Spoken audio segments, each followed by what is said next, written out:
नमस्कार दोस्तों, स्वागत है आप सभी का हमारे YouTube चैनल पे।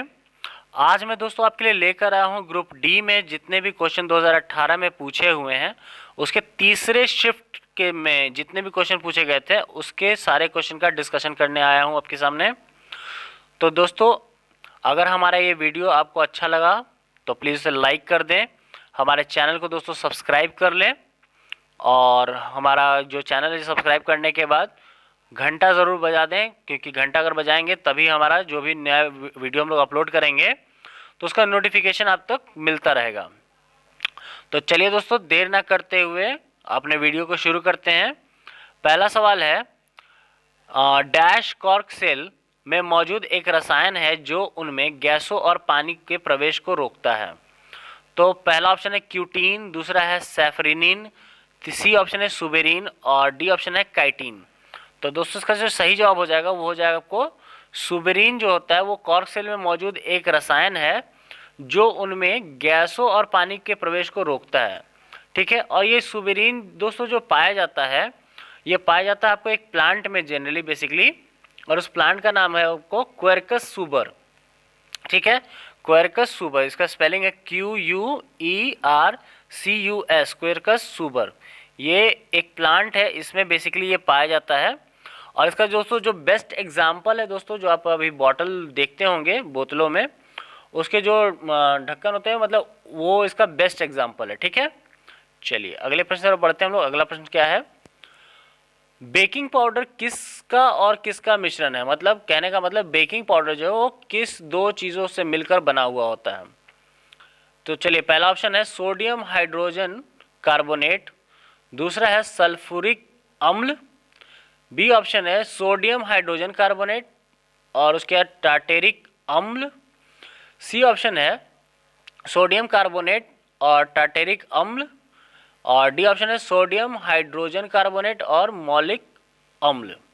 तो दोस्तों, इसका जो सही जवाब हो जाएगा वो हो जाएगा आपको ऑप्शन नंबर बी, यानी कि सोडियम हाइड्रोजन कार्बोनेट और टार्टेरिक अम्ल से मिलकर ये बना हुआ होता है। ठीक है दोस्तों, आपको मैं बता दूं, टार्टेरिक अम्ल जो है वो जनरली पाया जाता है किस में, तो इमली में पाया जाता है। ठीक है, और सोडियम बाइकार्बोनेट का जो प्रयोग होता है जनरली वो आपको बेकिंग पाउडर बनाने में और जनरली आपको अग्निशामक जो यंत्र होते हैं उसमें प्रयोग किया जाता है। ठीक है, चलिए अगले प्रश्न की तरफ बढ़ते हैं हम लोग। अगला प्रश्न क्या कह रहा है, कीटोन के साथ समाप्त होने वाली हाइड्रोकार्बन श्रृंखला के अंत में लगाया जाने वाला प्रत्यय क्या है?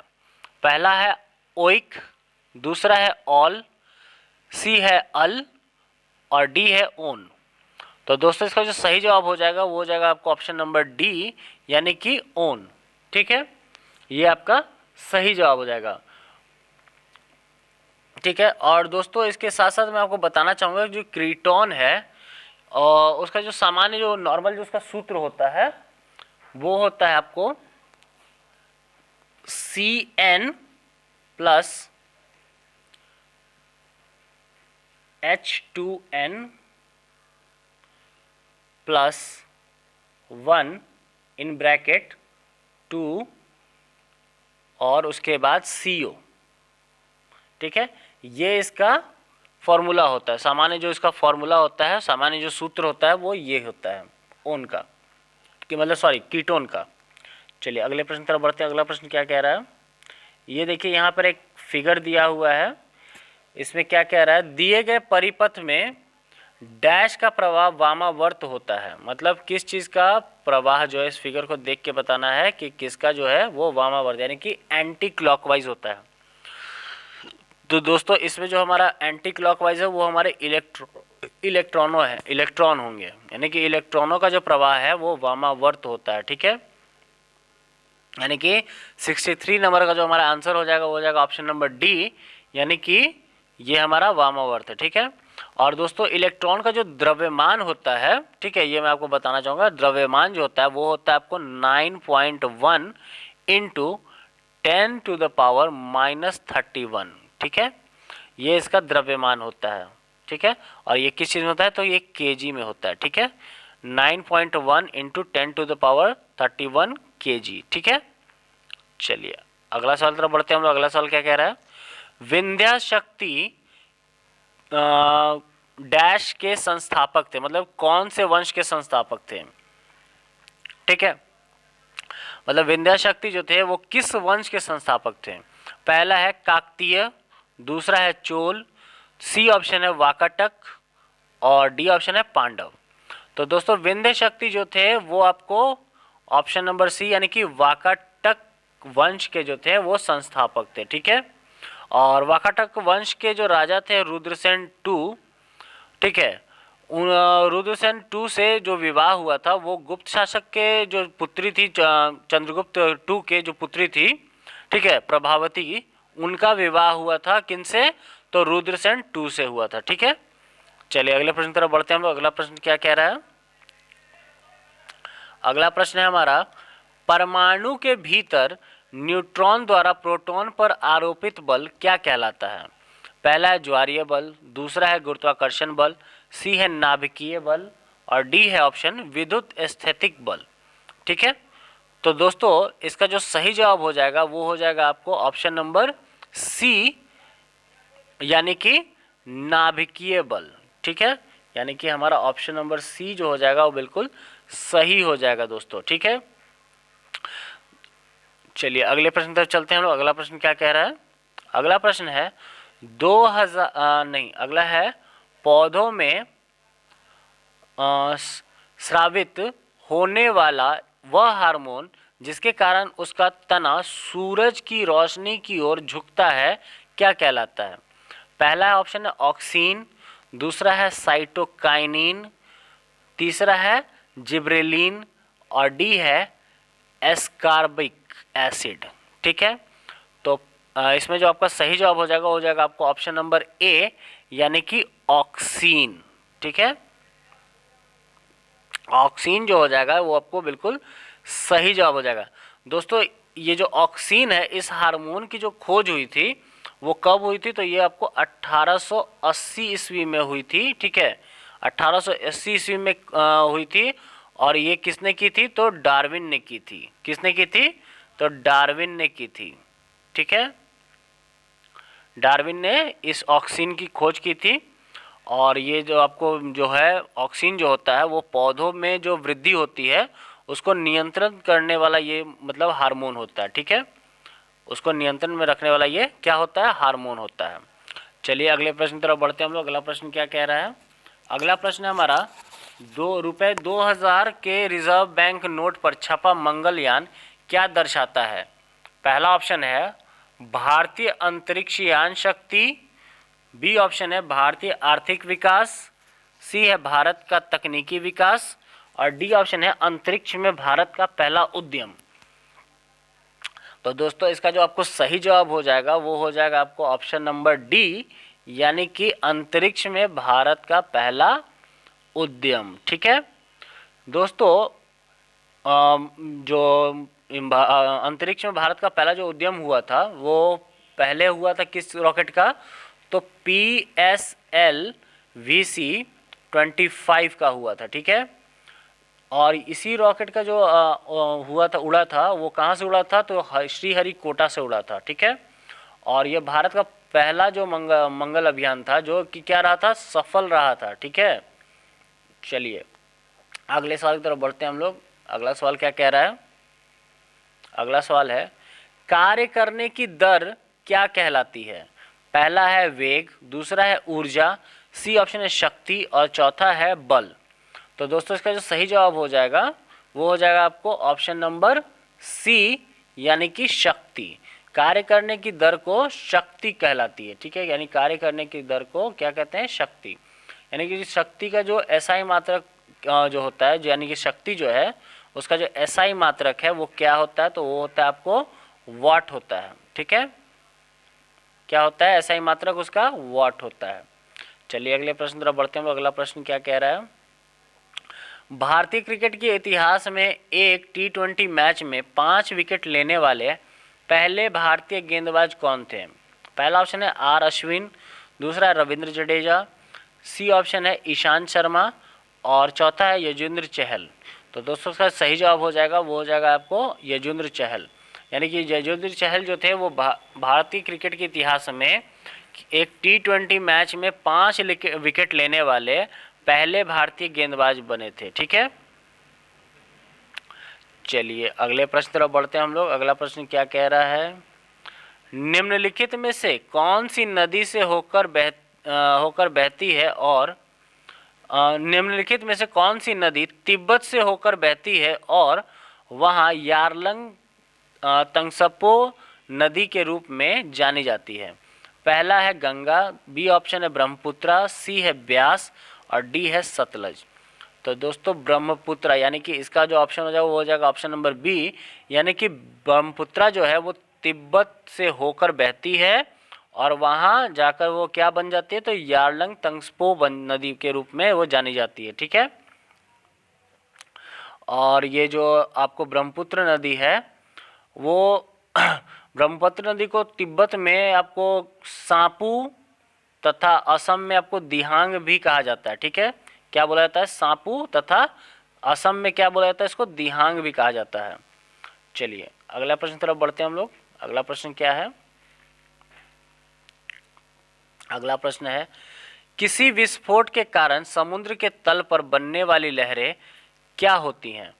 पहला ऑप्शन है अनुप्रस्थ, दूसरा स्थिर, सी है अनुप्रस्थ तथा और अनुदैर्घ्य दोनों और डी है अनुदैर्घ्य। तो दोस्तों इसका जो सही जवाब हो जाएगा वो हो जाएगा आपको ऑप्शन नंबर डी, यानी कि अनुदैर्घ्य होती हैं। ठीक है, यानी किसी विस्फोट के कारण समुद्र के तल पर बनने वाली जो लहरें होती है वो अनुदैर्घ्य होती हैं। ठीक है, यानी कि ऑप्शन नंबर डी आपका बिल्कुल सही हो जाएगा। अगले प्रश्न तरफ चलते हैं हम लोग। अगला प्रश्न है पहाड़ से गिर रहे किसी पिंड में क्या होती है। तो पहला है गतिज ऊर्जा और स्थितिज ऊर्जा दोनों, बी ऑप्शन है केवल स्थितिज ऊर्जा, सी ऑप्शन है केवल गतिज ऊर्जा और डी है केवल घर्षण बल। तो दोस्तों इसका जो सही जवाब हो जाएगा वो हो जाएगा आपको ऑप्शन नंबर ए, यानी कि गतिज ऊर्जा और स्थितिज ऊर्जा दोनों। ठीक है, ये आपका सही जवाब हो जाएगा। चलिए अगले प्रश्न तरफ चलते हैं हम लोग। अगला प्रश्न क्या कह रहा है, कार्य शून्य होने की स्थिति में विस्थापन और लगाए जाने वाले बल के बीच का कोण क्या होता है। ठीक है, तो पहला ऑप्शन है आपको 45 डिग्री, बी ऑप्शन है 0 डिग्री, सी है 90 डिग्री और डी है 120 डिग्री।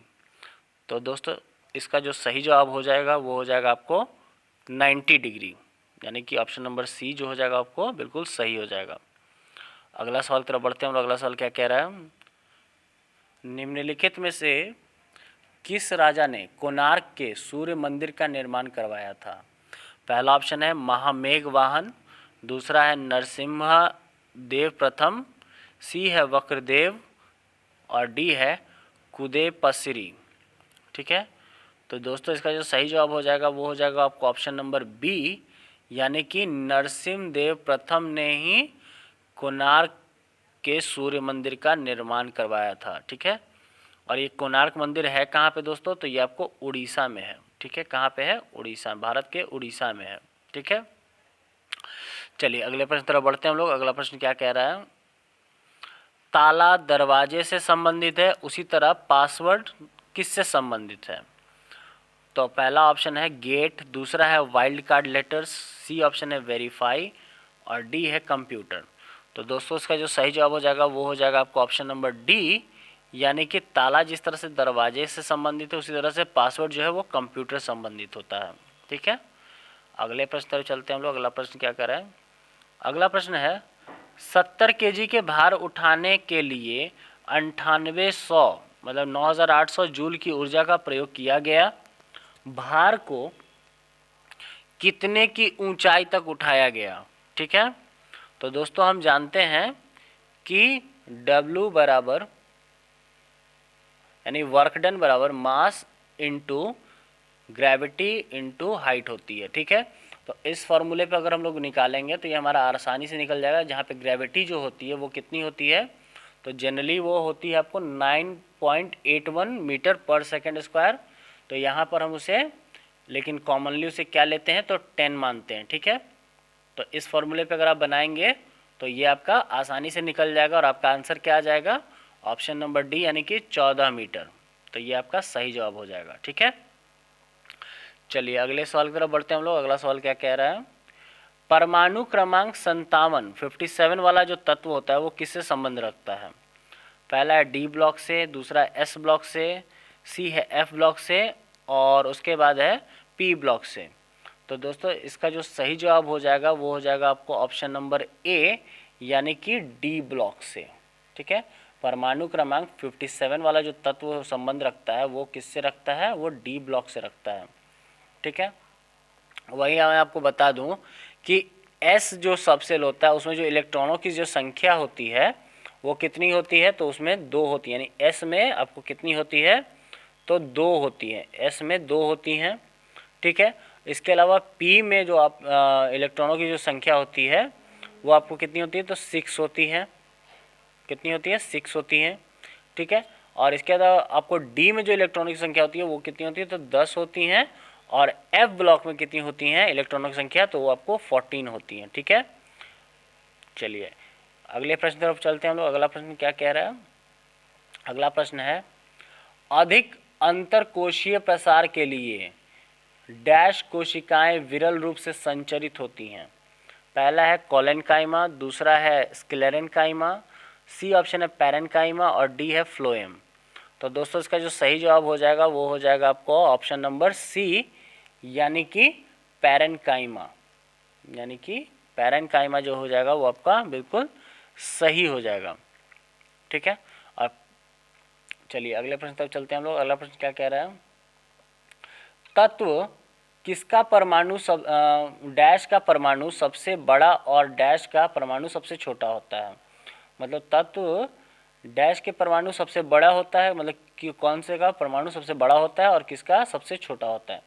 पहला है ओ और एफ, दूसरा है एल आई और ओ, सी ऑप्शन है एल आई और एच और डी है एफ आर और एच ई।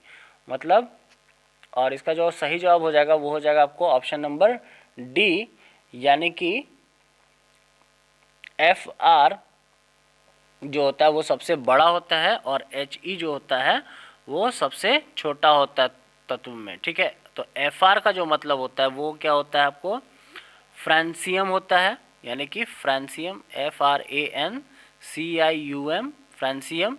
और यहाँ पे एच ई का मतलब हो गया आपको हीलियम। ठीक है, H I L U M, helium. ठीक है, चलिए अगले प्रश्न तक चलते हैं हम लोग। अगला प्रश्न क्या बोल रहा है, अगला प्रश्न है हमारा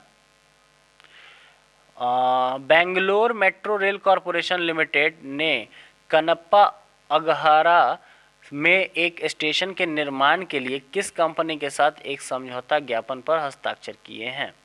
पहला है गूगल, बी है याहू, सी है विप्रो और डी है इन्फोसिस।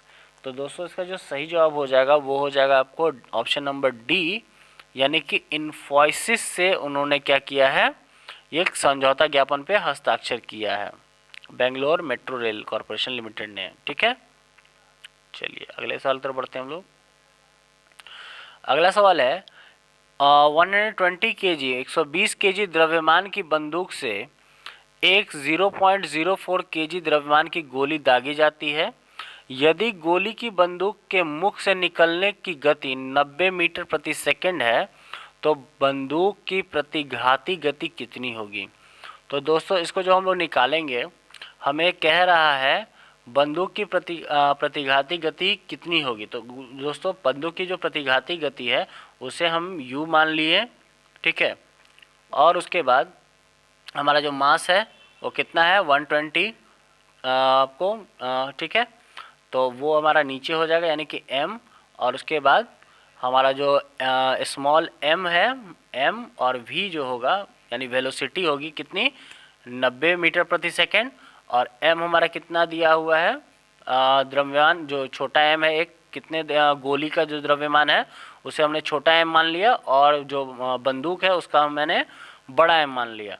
तो इस फॉर्मूले पे अगर आप निकालेंगे यानी कि आपको कितना हो जाएगा 0.04 इंटू वेलोसिटी कितनी 90 और बट्टा 120 इस फॉर्मूले पे आप निकालेंगे तो आपका ये निकल के आ जाएगा और आपका आंसर क्या आ जाएगा इसमें 3 × 10⁻⁻² मीटर प्रति सेकंड, यानी कि ऑप्शन नंबर ए जो हो जाएगा वो बिल्कुल हमारा सही हो जाएगा दोस्तों, यानी कि ऑप्शन नंबर ए जो हो जाएगा हमारा बिल्कुल सही हो जाएगा।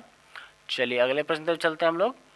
अगला प्रश्न कह रहा है किसी माध्यम में एक कण 2.5 सेकेंड में 40 कंपन पूर्ण करता है तो तरंग की आवृत्ति कितनी होगी।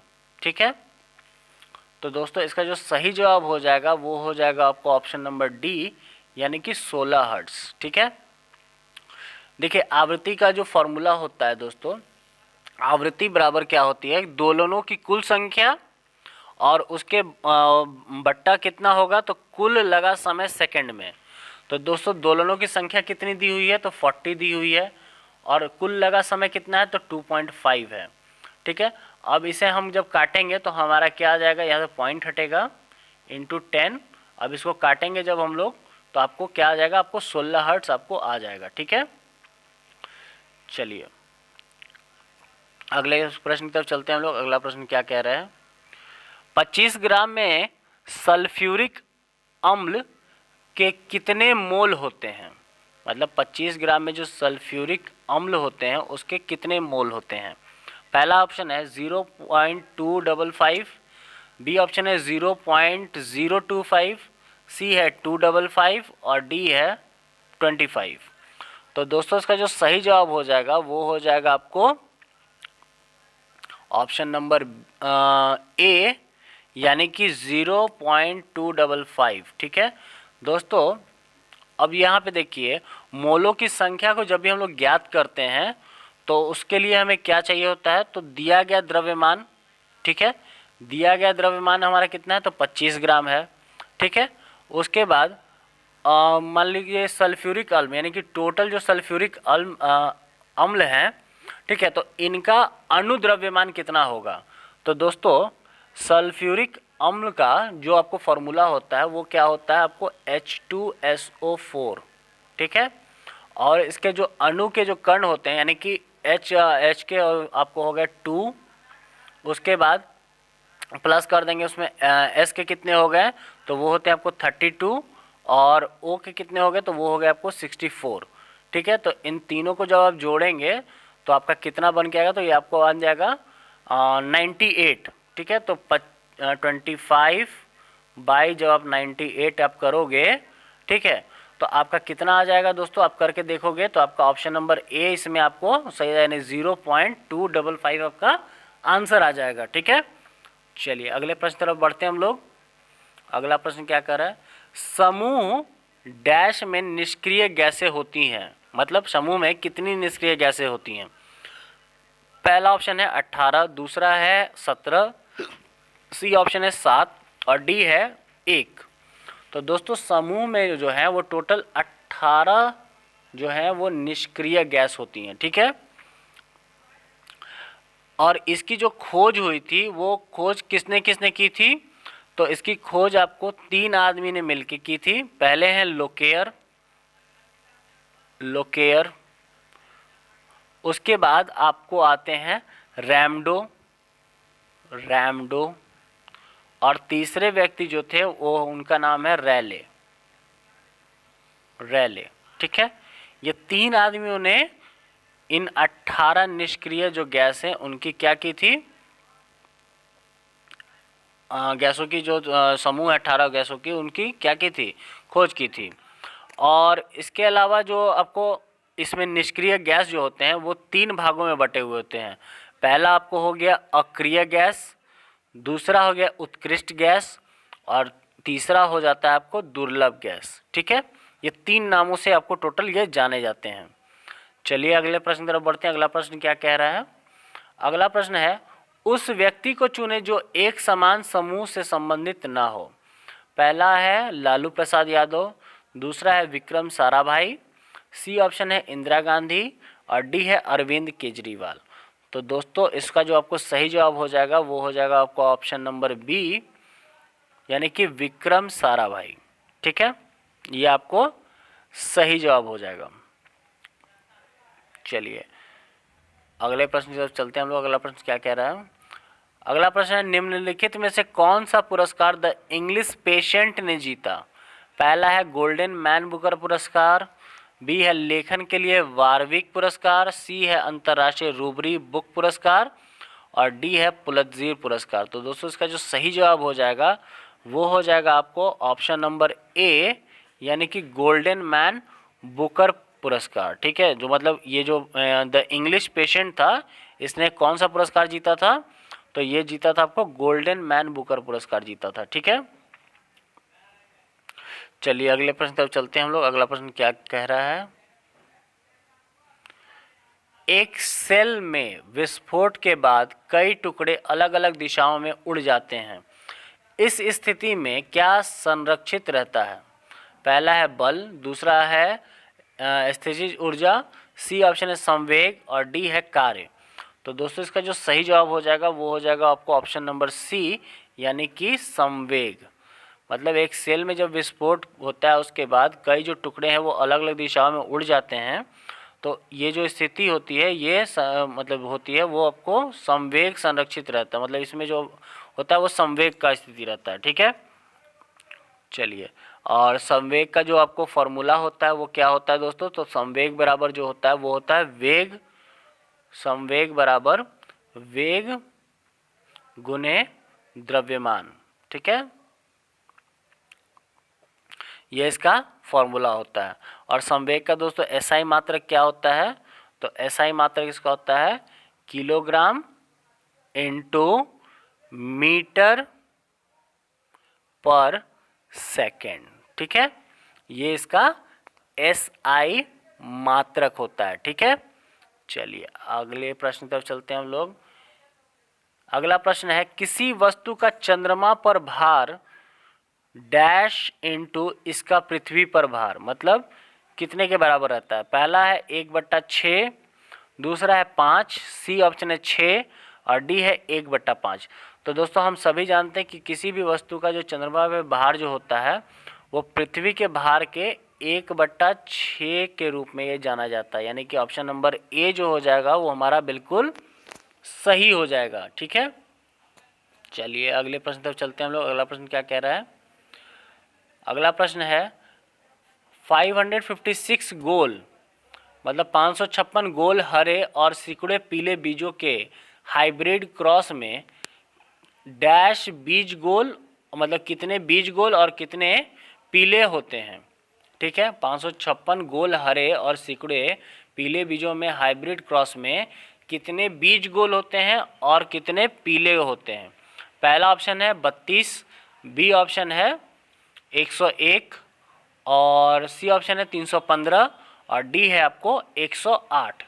तो दोस्तों इसका जो सही जवाब हो जाएगा वो हो जाएगा आपको ऑप्शन नंबर सी, यानी कि 315। ठीक है दोस्तों, तो 315 जो होते हैं वो क्या होते हैं? वो गोल पीले होते हैं, ये जो होते हैं वो गोल पीले होते हैं।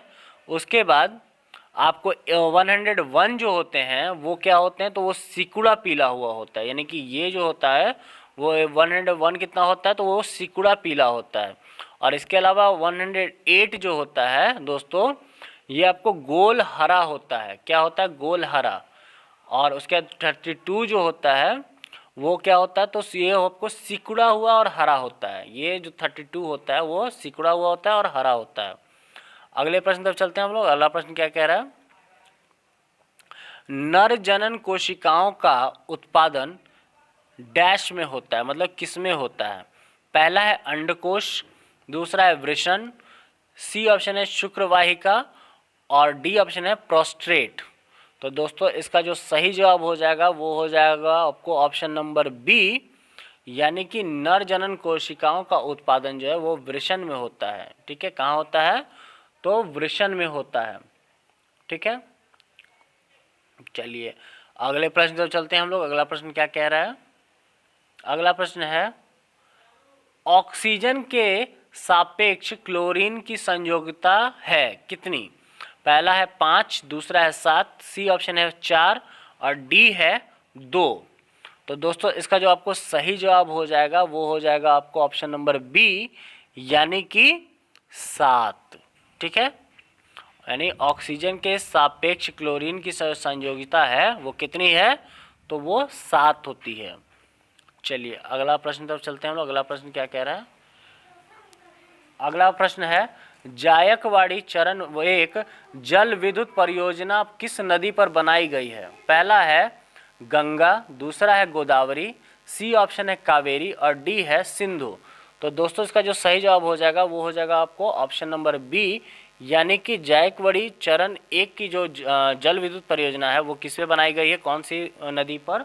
तो वो बनाई गई है आपको गोदावरी पर, यानी ऑप्शन नंबर बी जो हो जाएगा आपको बिल्कुल सही हो जाएगा, ठीक है। अगला प्रश्न तरफ चलते हैं हम लोग। अगला प्रश्न क्या है? नीचे दी गई किस परमाणु संख्या वाले तत्व में रासायनिक गुण मैग्नीशियम के समान होते हैं? पहला ऑप्शन है 13, दूसरा है 11, सी है 4 और डी है 19।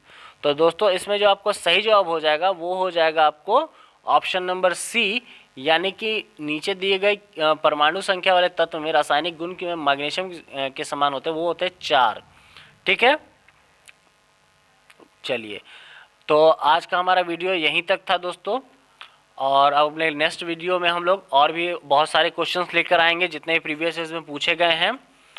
तो अगर दोस्तों हमारा ये वीडियो आपको अच्छा लगा तो प्लीज़ इसे लाइक कर दें और हमारे चैनल को दोस्तों सब्सक्राइब कर लें, और हाँ दोस्तों घंटा बजाना ना भूलें ताकि आपको हमारा नेक्स्ट वीडियो जो भी आए उसका नोटिफिकेशन मिलता रहे। इसके लिए नोटिफिकेशन के लिए क्या करेंगे, घंटा ज़रूर बजाएंगे। अगर आपको कुछ इस वीडियो से सीखने को मिला है तो प्लीज़ उसे सब्सक्राइब ज़रूर करेंगे दोस्तों।